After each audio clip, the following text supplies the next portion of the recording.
In today's video, I'm going to teach you how to record a customer payment in QuickBooks. To get started, open QuickBooks and make sure you're on your main dashboard or workspace. This process is used when a customer has already been invoiced and you now need to record the payment properly so the invoice shows as paid or partially paid if they didn't pay the full balance. Once you're inside QuickBooks, click on Create. This is where you'll find the different transaction options available to you. From that menu, choose Receive Payment. That will open the payment screen where you can connect the customer's payment to any outstanding invoices. Next, go to the Customer drop-down menu and select the correct customer name. As soon as you choose the customer, QuickBooks will automatically display any unpaid invoices and open transactions associated with that customer. This is helpful because it lets you clearly see what still needs to be paid before you record anything. After that, enter the payment date and choose the payment method. The payment date should reflect when the money was actually received, since that affects your records and reporting.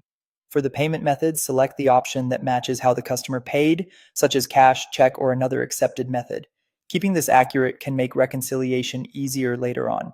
Now move to the deposit to drop down. Here, select the bank account where the money is going. If the payment is being deposited directly into a specific bank account, choose that account.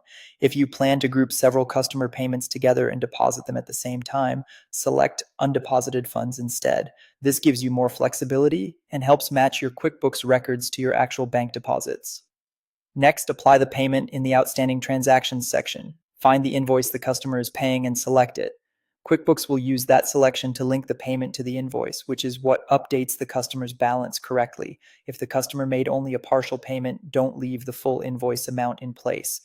Instead, type the exact amount they paid into the payment column next to that invoice. This is important because it allows the remaining balance to stay open so you can collect it later without creating confusion in your books. Once everything looks correct, finish by clicking Save and Close if you're done, or Save and New if you want to immediately record another payment.